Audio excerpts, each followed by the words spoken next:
Hello everybody from sunny California. If you have a chance, tell me what state you're in. I'd love to hear where our viewers are coming from today.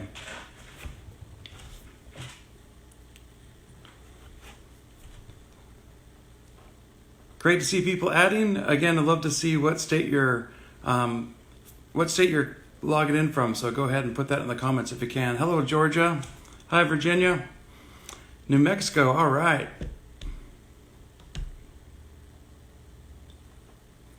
Rainy Virginia. You'll have to make these solar ovens and then use them when it gets sunny. All right, Washington, North Carolina. Excellent.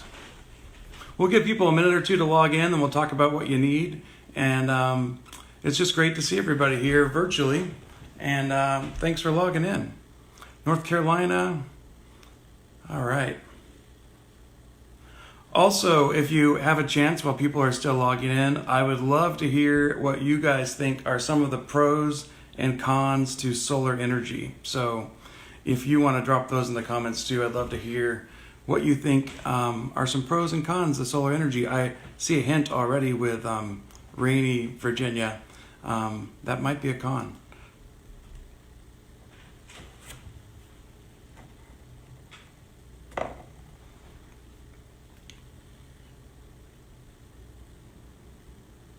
Looks like a couple of people are typing. Well, as we start figuring this out and getting ready for building some solar ovens today, we're going to build a couple different solar ovens. I want you to know that we probably won't be able to keep up because building a solar oven can take a while. Some are rather quick, like the one you'll see right here in a moment. However, just know that you can be resourceful and you can get things that you happen to have. I know some people may not have a pizza box today, but I know we have an Amazon box that's sitting in the garage. So you just got to kind of look what we're using and make do with what you have. And I'll show you a couple of substitutes. That's the neat thing about doing this, is that there's no right or wrong way to do it. And I've also found that kids seem to do a much better job than adults. So kids, I can't wait to see some of your resourceful materials that you use to make these solar ovens. For mine, I'll show you some of the things that you need to get started. You will need a Pringles can.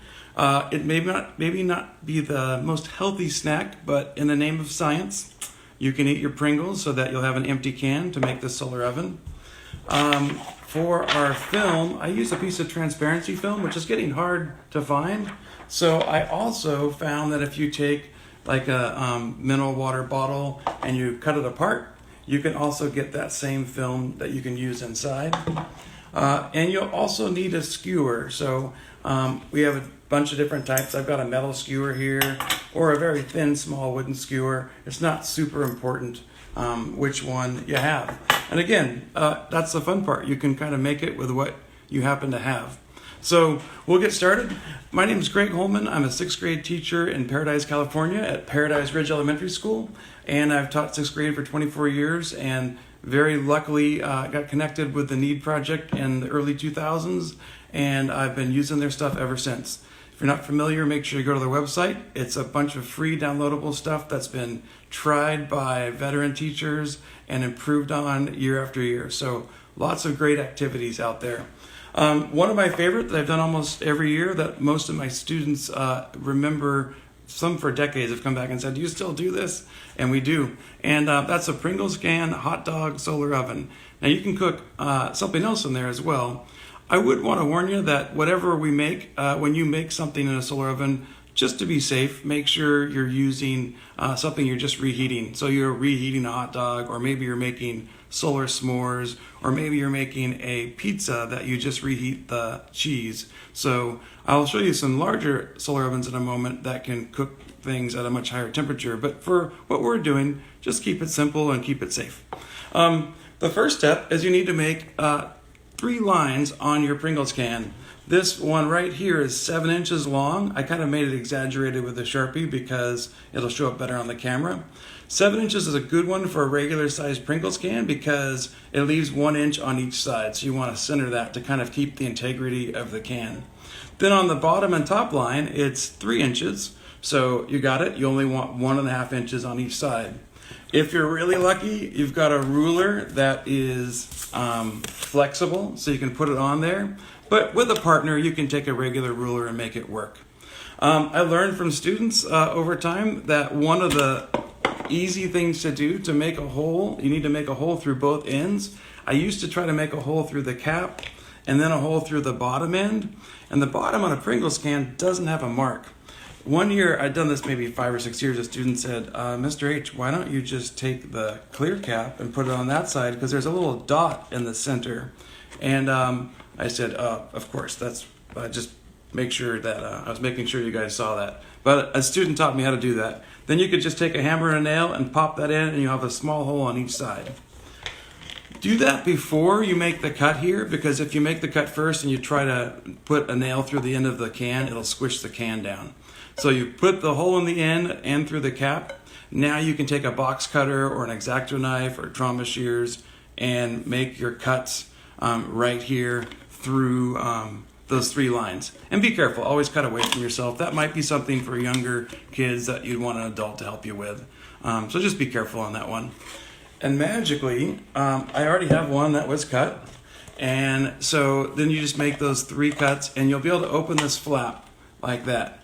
Now you're going to see what's kind of nifty with a Pringles can is that they have this aluminum surface on the inside. And that surface is going to help reflect more light into your solar oven. And then the little plastic film we put in there is going to help trap it in there. Kind of like your car on a hot summer day out in the parking lot. And if you step out and you feel how warm that is, that's what we're doing. We're trying to trap that heat in there. Now, again, you could use something at home like this water bottle that I was able to cut, and you can slide that in there.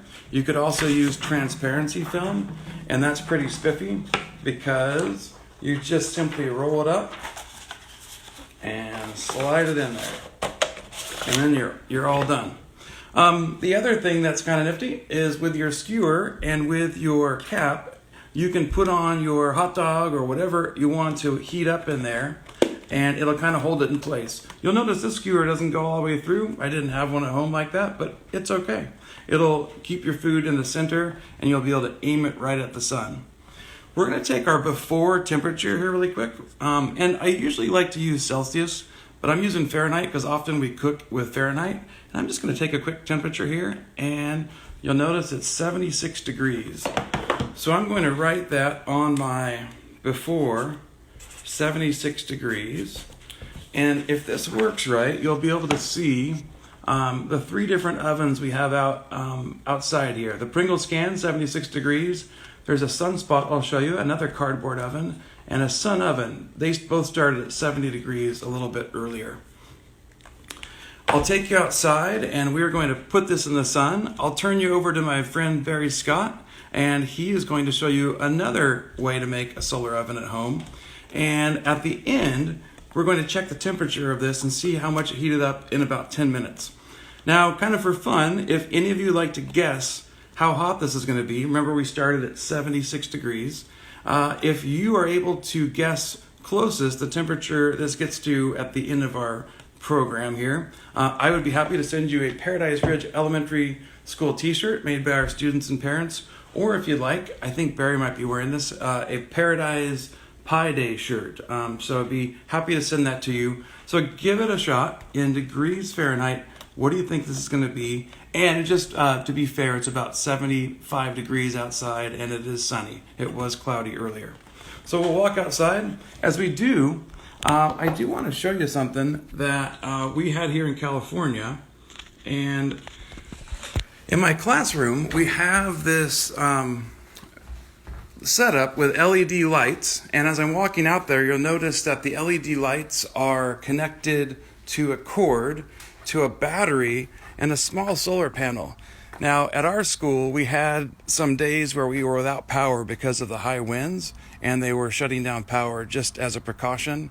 So our classroom was able to stay going just because we had some energy provided by the sun, and it goes into the battery, and that battery has a little inverter. So solar can do a lot. I know there's some limitations, but that's pretty handy.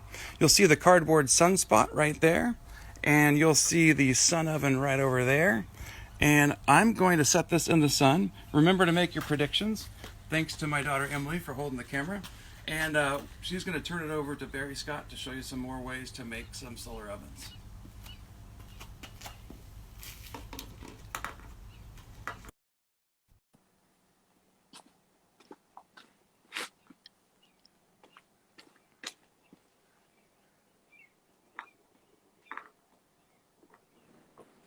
All right. Hi, everyone. This is Barry Scott. I'm in California. I'm the state director of projects for the NEED project, and I'm delighted to join my great friend and great teacher, Greg Holman. And while he's showing you the magic that is all about Greg Holman and solar ovens, I'll tell you he's the boss of solar cooking. I'm going to show you an alternative oven design, which is called the famous pizza box oven. And this is a page from a NEED created guide, and I think we'll probably be putting links in for all of these activities for you to use at home with your students. Now, not everyone is going to be able to get a Pringles can, maybe, I don't know, but I think a lot of people are maybe ordering pizza. And so the pizza box thing might be just right. The things you're going to need is a pizza box. You can get these. I got these just this morning from a nearby pizza place. I said, "Look, I'm going to be giving a demonstration. May I have a pizza box?" And they said, "Sure." You're going to need a pizza box. I recommend a medium-sized one. Big ones are kind of unruly, and small ones maybe won't collect enough sunlight. But you can try it any way you want to. So an unfolded pizza box, if you have heavy duty aluminum foil, that's maybe better, some plastic wrap or plastic material, but I use saran wrap. You're going to need a craft knife. This is a utility knife, nice and sharp. Be careful. And straight edge. This is similar to a yardstick. A skewer and some tape, something to write with, and maybe some black construction paper. And finally, when you do your cutting, you want to have something safe to use as a backing. I have a piece of cardboard here, so as I cut through this, I won't damage the back side of it. Now, I've laid this out. One of the fun things about pizza boxes is how they go together. And when you pick up your pizza box, or if you're using a used pizza box, you'll figure out how to unfold it. And then that's what you need to do in order to start creating your pizza box oven. And I hope you can see everything I'm doing here, camera angle. What I'm going to do is I'm going to mark first where I want to cut. And in the instructions, you'll find that we're going to make 3 cuts all the way through, and then the 4th side, which should be near the center of the unfolded box, the 4th side you should not cut all the way through. I'm going to use a dark marker, and I'm going to come in from the edge after folding. I'm going to come in the width of a yardstick, or about 1.25 inches from the edge, and that will end up leaving us enough material for the lid to be strong. I'm going to make a similar mark on 2 other sides, and over here. These are going to be where I cut all the way through there. And then again, remember, here's the hinge where the pizza box folds. That 4th cut is going to be just part of the way through. And you might, do a dotted line there so that you remember. Okay. And now, I'm going to lay this down, and I'm going to cut all the way through.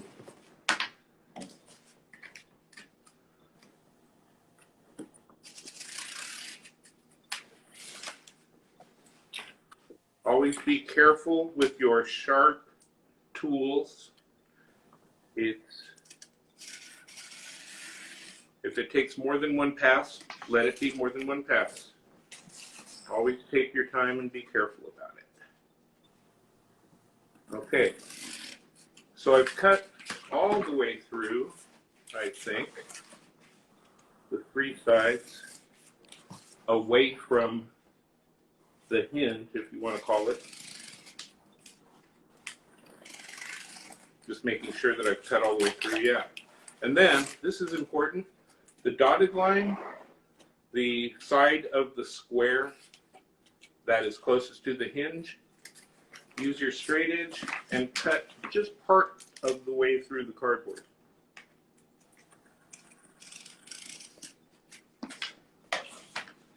And what's going to happen is that that fourth side is going to become a hinge. See that? Hinge. Now once you have that done, that's maybe the hardest part. The next two steps are to lay saran wrap or clear plastic over the hole and to apply aluminum foil to the lid here.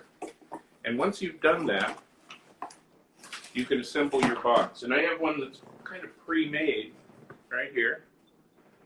And you'll see, here's the lid with reflective foil. And that's going to help to bring more light into your oven. The saran wrap that you can see here has been applied from the back. See the glue tape? That saran wrap is going to help to retain the heat, because as we're sending sunlight into this closed space, we want to make sure that we retain the heat. So the plastic ensures that light can come through, but heat will stay in, right? And then another little tip that we like for people to do, what's that black paper about? Well, I think most of us know that the color black or black objects, dark objects, absorb heat, and actually we're converting the light that's striking the black surface into heat. So the darker it is, the more heat is created, and then of course additionally we have the reflection of the light. And then the last bit is once you get it out in the sun, and we just started getting some sun here. I'm in the kind of the central coast area. It's a little bit hazy, but what we would want to do is face the sun, get out in the sunlight, have the reflective surface and the oven sitting so that the sun is on the opposite side of the reflective surface. And then the point of the skewer is to create a place where you can make a little hole in your lid. See put a few holes down here. And you can put one end of the skewer there, and you can maybe use some tape to hold the reflective panel in place. And you might ask, well, where should I pin that? And the answer is, you're going to want to watch how bright the reflection is into the oven, and look up at the sun and try to just hold this, because it's like a mirror, and try to hold it at whatever angle reflects sunlight into the oven.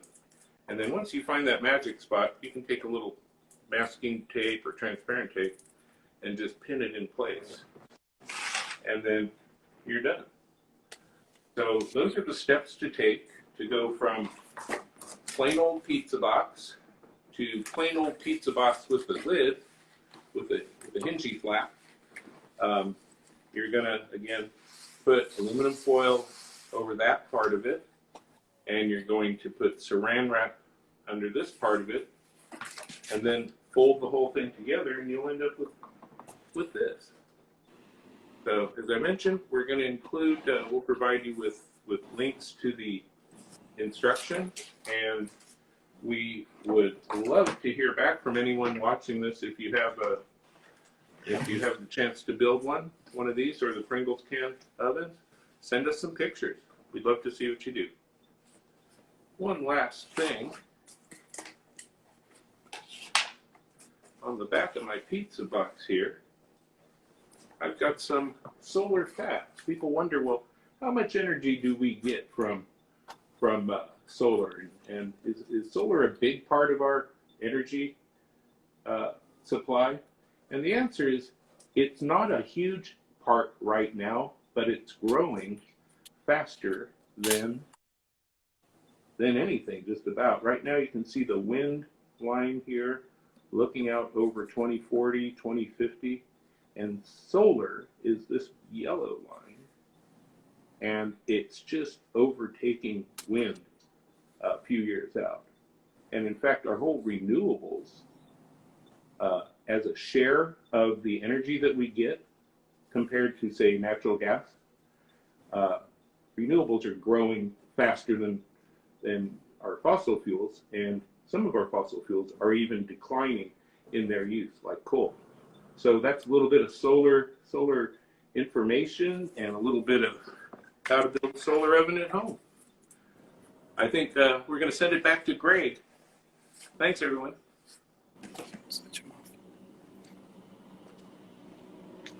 Thanks, Barry. And I'll tell you, Barry's name is Energy Guru on Instagram, and he is just that, an energy guru and a great friend. So, Barry, thanks for sharing that with us.